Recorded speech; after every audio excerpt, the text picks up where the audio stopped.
Hello and welcome to ARIRANG News. It's Monday, October 17th here in Korea. There's a political feud raging over the memoir of Korea's former foreign minister. The ruling and the main opposition party are now sharply divided over an account from the memoir that states that Moon Jae-in, seen by many as a strong contender to become the nation's next president, asked North Korea for its opinion before a UN vote on human rights. Our Park Ji-won is watching the developments. Former Foreign Minister Song Min-soon's account of a decision made during the Roh Moo-hyun administration has set off a firestorm in domestic politics. The account, told in a section of the memoir released last week, details South Korea's decision to abstain from a 2007 vote on a UN resolution on North Korea's human rights record.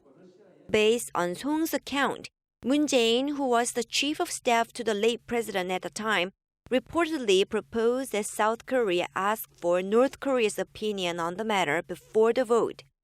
Seoul ended up abstaining from the vote, but President Roh later expressed regret about the decision and said Seoul shouldn't have asked for Pyongyang's opinion on the matter. Since the revelation emerged last week, the ruling Saenuri party has lobbed harsh criticism at Moon and the opposition parties, accusing them of conspiring with the enemy. They said it makes no sense for South Korea to have sought North Korea's approval on the matter and called for a parliamentary hearing to get to the bottom of the issue. Moon, the former chairman of the main opposition Minju Party of Korea and a presidential hopeful in 2017, said it is deeply insulting for the Saenuri party to accuse him of conspiracy, and he accused the party of not having its own philosophy of inner Korean relations. Lawmakers close to Moon said that he initially favored voting for the UN resolution, and he wanted to respect the opinions of the majority of his staff. The minor opposition People's Party also had a strong reaction to the unfolding controversy. It said the ruling party is not in a position to point fingers at the opposition when the party and the presidential office are at the center of corruption allegations surrounding key figures, including Choi Soon-sil, who allegedly used her personal ties to President Park Geun-hye to solicit donations for two foundations. The presidential office has also responded. At a regular briefing, the presidential spokesperson said it would be serious and shocking development if the account of the events in the memoir were true. Park Ji-won, ARIRANG News.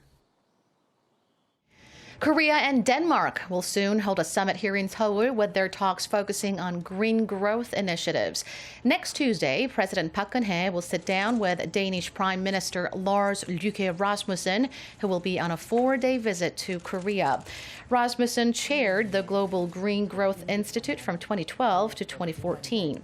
Headquartered in Seoul, the international organization is dedicated to supporting and promoting inclusive and sustainable growth in developing countries and emerging economies. The two countries will also evaluate their strategic partnership and discuss ways to further expand cooperation in trade and investment, renewable energy, and e-government, as well as on global issues like climate change and the North Korea nuclear issue.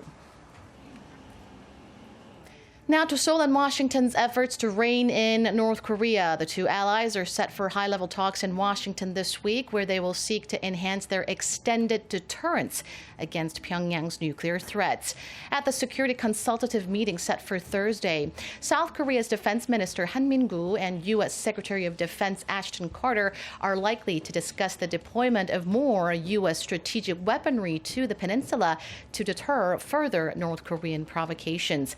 The U.S. nuclear-powered aircraft carrier, the USS Ronald Reagan, is currently docked at a port in Busan after taking part in a joint South Korea-U.S. naval drill last week. Prior to the big gathering, the two defense chiefs will hold a 2+2 meeting with South Korea's Foreign Minister Yoon Byung-se and his U.S. counterpart John Kerry to discuss additional sanctions on North Korea for its September 9th nuclear test. In the latest in the fight against the Islamic State group, Iraq's prime minister has announced the start of a military offensive to retake the country's second largest city from the extremist group. If successful, it would mark a huge step in defeating ISIS in the country. Lee Ji-won has the latest.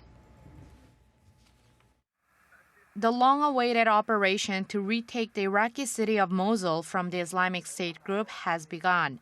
Iraqi Prime Minister al-Abadi has announced that the fight is now on after Iraqi government and allied forces fought off pockets of ISIS fighters on the outskirts of the city. Our victory has arrived and operations for the liberation of Mosul have begun.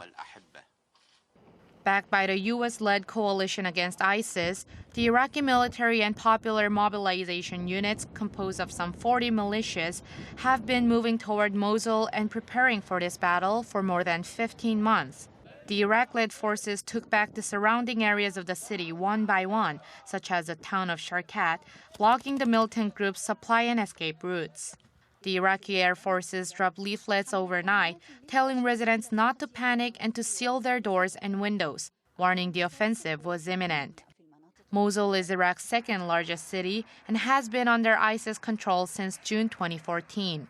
Mosul is significant as it is the group's last major stronghold in Iraq, and the loss of the city, according to Baghdad authorities, would effectively mean the defeat of ISIS in the country. There's an estimated 1.2 million civilians currently in Mosul, leading to concerns about the humanitarian impact on the city. Lee Ji-won, ARIRANG News. That's all from me. Thank you for watching. Business Daily is up next. Stay with us.